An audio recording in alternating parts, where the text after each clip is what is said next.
nama saya Barcenedo. Saya dari Prodi Pendidikan Agama Kristen, Institut Agama Kristen Negeri Kuta. Pada kesempatan kali ini saya akan menjelaskan materi tentang teori belajar konstruktivistik.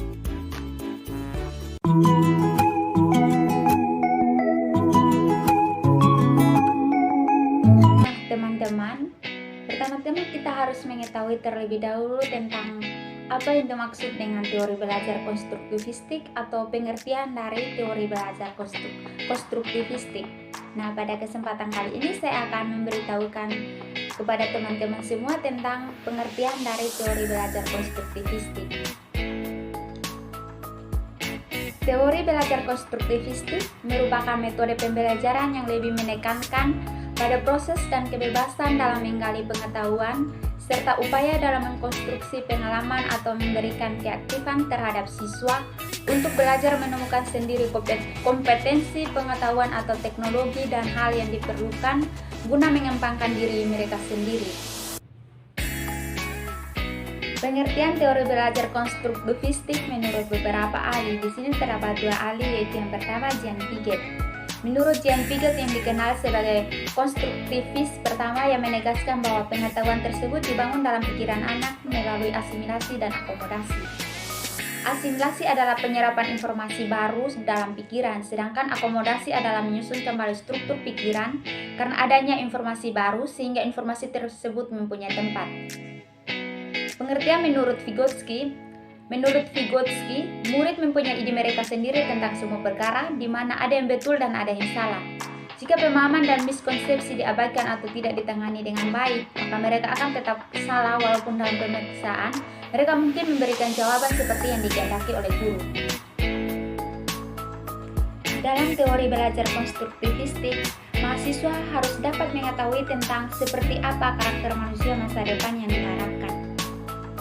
Nah, upaya membangun sumber daya manusia ditentukan oleh karakteristik manusia dan masyarakat masa depan yang dikehendaki atau yang diharapkan.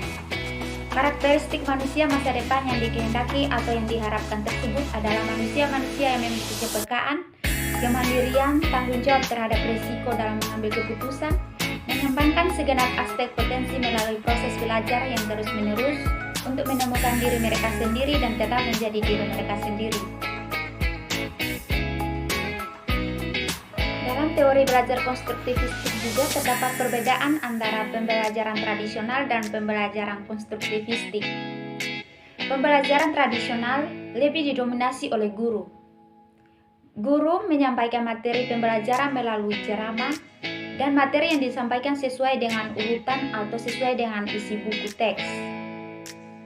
Siswa belajar dalam isolasi, pengajaran didasarkan pada gagasan atau konsep-konsep yang sudah dianggap pasti atau baku. Sedangkan menurut konstruktivistik lebih memiliki kemampuan berkreasi dan inovasi, dapat berkomunikasi dan bekerja sama dengan orang lain, dan menggunakan kemampuan untuk mencari informasi dan berpikir kritis. Dalam menganalisis kasus pelaksanaan pembelajaran teori belajar konstruktivistik, fungsi mediator dan fasilitator dapat dijabarkan dalam beberapa tugas, yaitu menyediakan pengalaman belajar yang memungkinkan siswa bertanggung jawab dalam membuat rancangan proses dan penelitian. Yang berikut menyediakan kegiatan-kegiatan yang merangsang keingintahuan siswa dan membantu mereka untuk mengekspresikan gagasannya. Yang berikut menyediakan kesempatan dan pengalaman yang paling mendukung proses belajar siswa.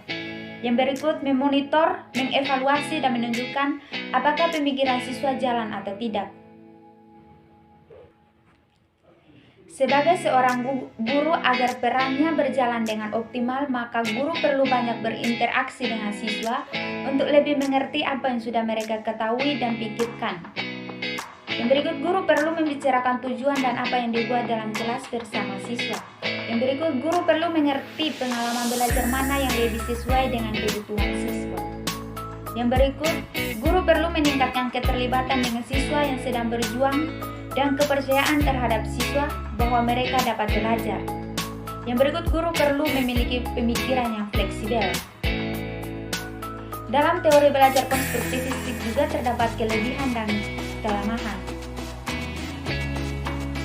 Nah, kelebihan dari teori belajar konstruktivistik yaitu yang pertama, pembelajaran berdasarkan konstruktivistik memberikan kesempatan kepada siswa untuk mengungkapkan gagasan secara eksplisit dengan menggunakan bahasa siswa sendiri. Yang kedua, pembelajaran berdasarkan konstruktivistik memberi pengalaman yang berhubungan dengan gagasan yang telah dimiliki siswa atau rancangan kegiatan yang disesuaikan dengan gagasan awal siswa agar siswa mampu memperluas pengetahuan mereka tentang fenomena dan memiliki kesempatan untuk merangkai fenomena. Kekurangan dari teori belajar konstruktivistik itu yang pertama, siswa mengkonstruksi pengetahuannya sendiri. Tidak jarang bahwa hasil konstruksi siswa tidak cocok dengan hasil konstruksi para ilmuwan sehingga menyebabkan miskonsepsi. Yang kedua, konstruktivistik menanamkan agar siswa membangun pengetahuannya sendiri. Hal ini pasti membutuhkan waktu yang lama dan setiap siswa memerlukan penanganan yang berbeda-beda. Yang berikut, situasi dan kondisi tiap sekolah tidak sama karena tidak semua sekolah memiliki sarana prasarana yang dapat membantu keaktifan dan kreativitas siswa.